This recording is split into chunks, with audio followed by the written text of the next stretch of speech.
Lazar approaches Dwight and slams his desk. Max didn't work out. He was a weak male I just wanted to crush. Fear, anxiety, confusion. Dwight feels them all. How is this guy the CEO? More than that, he wanted to crush the employee he's replacing for being a weak male. Dwight doesn't even know what that means. Weak male? Who talks like that in this day and age? His hands fidget nervously. He swallows a growing lump in his throat. Lazar smashes his desk again. I need you to be bolder than him, Dwight. I need you to get the buzz out there that we're the best company in the business. Did he just call me Dwight? Dwight. He just called me Dwight.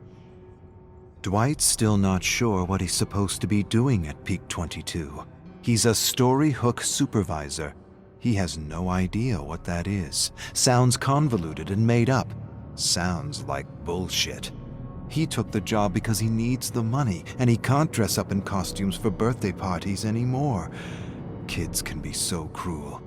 He's supposed to create fake profiles and write positive reviews about Lazar and his company. Lazar gives his desk another thump. Be a lion, Dwight. Pounce on the internet. Pounce. Get the word out. Peak 22.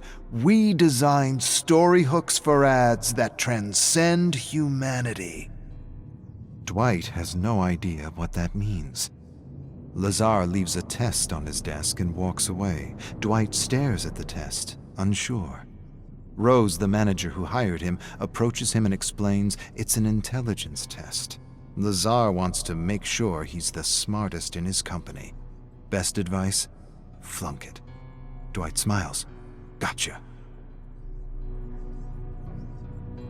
Our thing is story hook advertising. Dwight cringes every time he hears story hook. Lazar's trying to be different just to be different.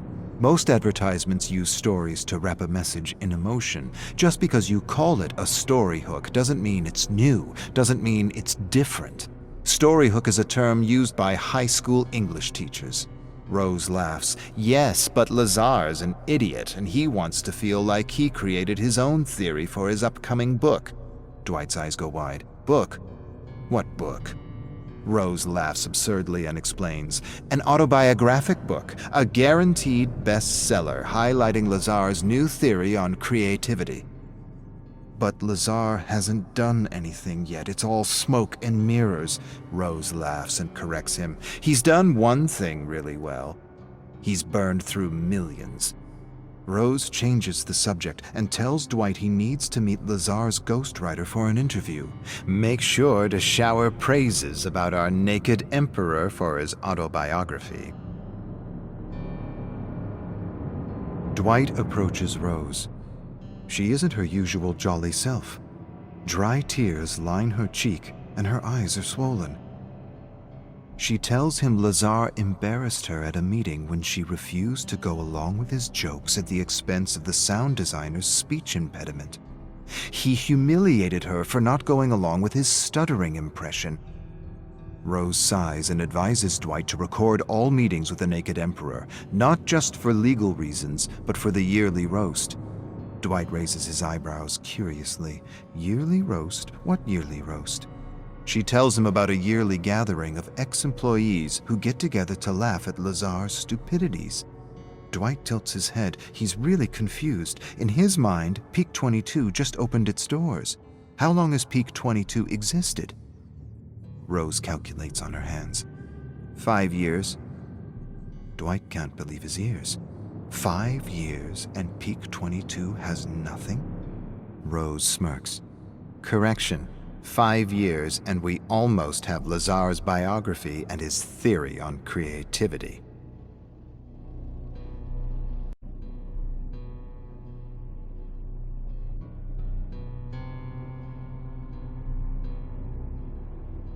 Dwight showers Lazar with online praise using fake profiles. It's the coziest job he's ever had. As he prepares to create another false profile, he suddenly hears shouts coming from Lazar's office. He freezes as Lazar verbally assaults the Peak 22 lawyer.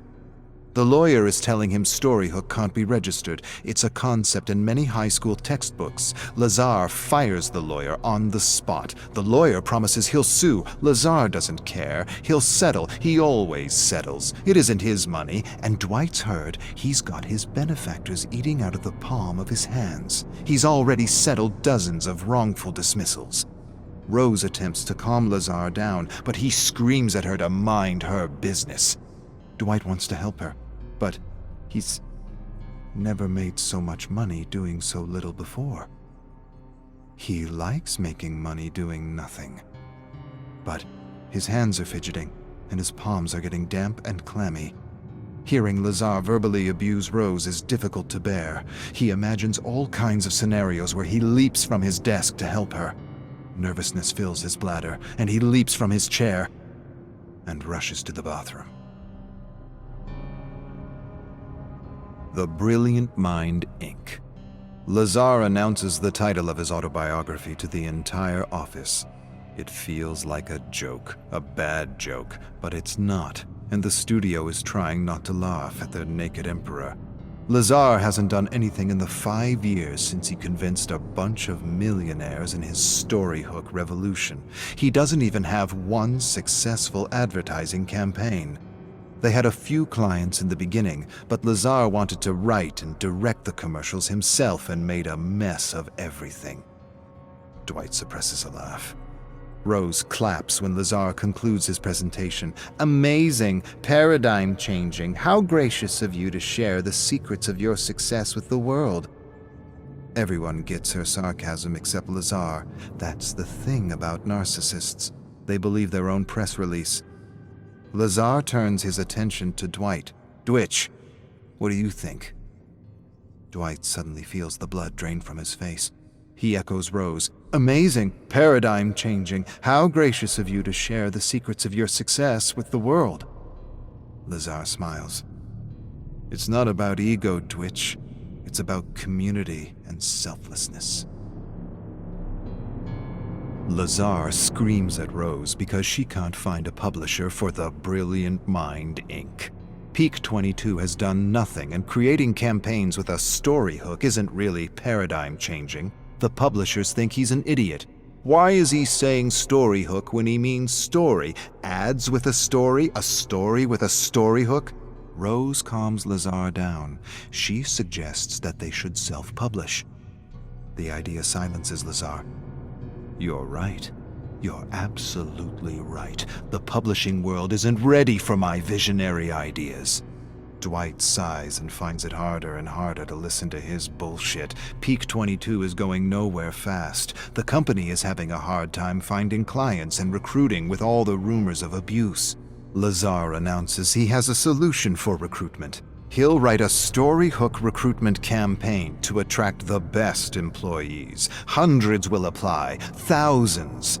Dwight doesn't understand. For what? Dwight still isn't sure if Peak 22 does anything other than enable a narcissist to do whatever he wants to whomever he wants.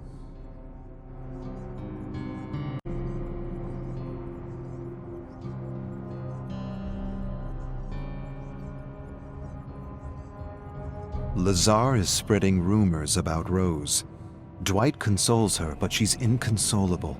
She says it's a pattern, his pattern. He discredits, destroys, and demolishes an employee before he fires them. He spreads the rumor he later uses to fire the person.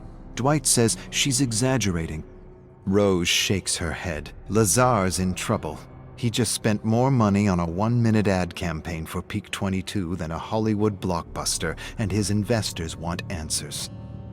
He needs a fall girl, someone to blame for the mismanagement of company funds.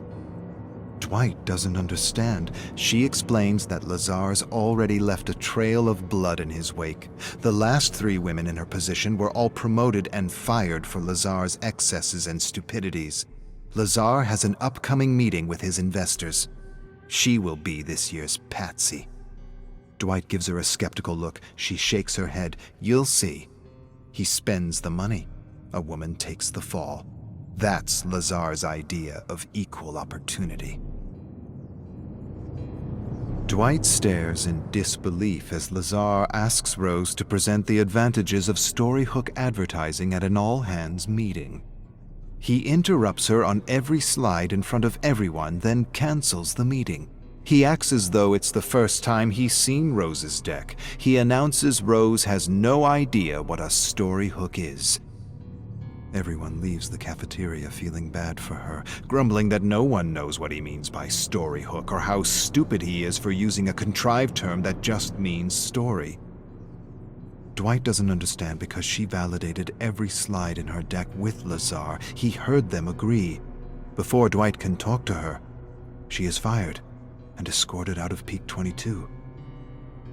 Dwight watches his friend, a single mother, walk out. This year's patsy for Lazar's excesses. He siphons the investment money and his friend gets the boot. The whole meeting was a setup to discredit her in front of everyone.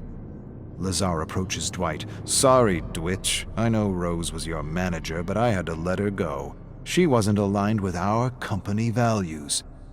Dwight stares at Lazar in mingled shock and horror. What values? He wants to scream at Lazar. He wants to grab his ears and rip them out of his narcissistic head. Instead, he nods and silently prays there is justice in the world.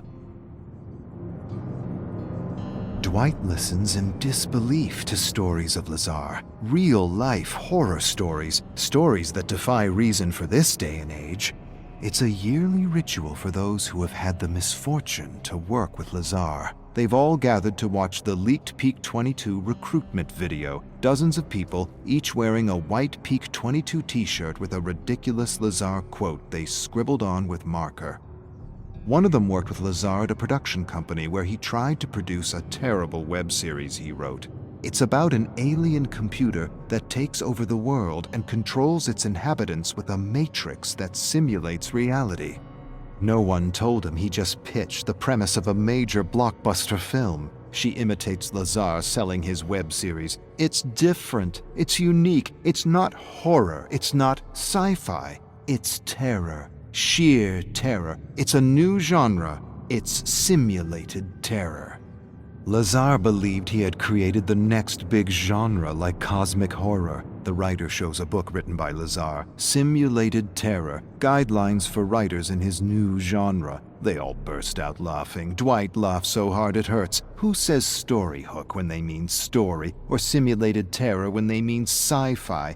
The stories of the Naked Emperor continue throughout the night, and Dwight is convinced there is no justice. Peak 22's ex-Storyhook supervisor talks about how Lazar called him a weak male for not wanting to cyberbully a blogger for using the term storyhook. He tells them about a harmless drug that makes people laugh absurdly at every little sound. He says if he was still working at Peak 22, he'd give Lazar a little taste of his own medicine. Others agree. That would be hilarious. Dwight likes the idea, likes it a lot. It might be that justice works in mysterious ways. He approaches Max. Tell me more about this harmless drug.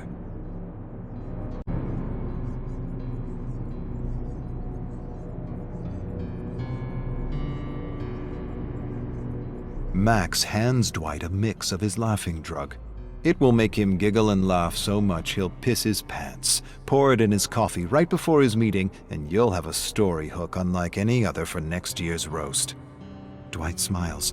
He feels his heart pounding his chest. Rose will have justice. Everyone will. Dwight will teach this abuser that sometimes the little guy bites back.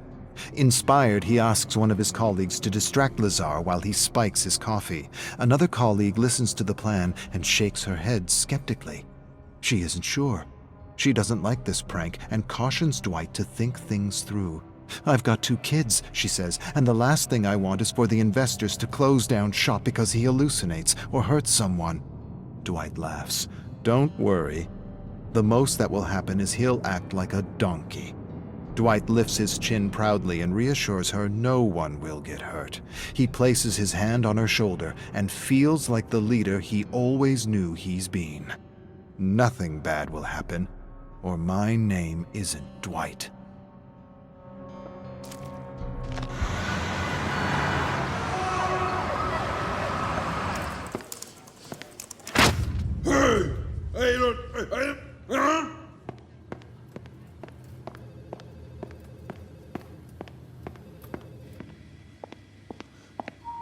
O. Hey!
You sent to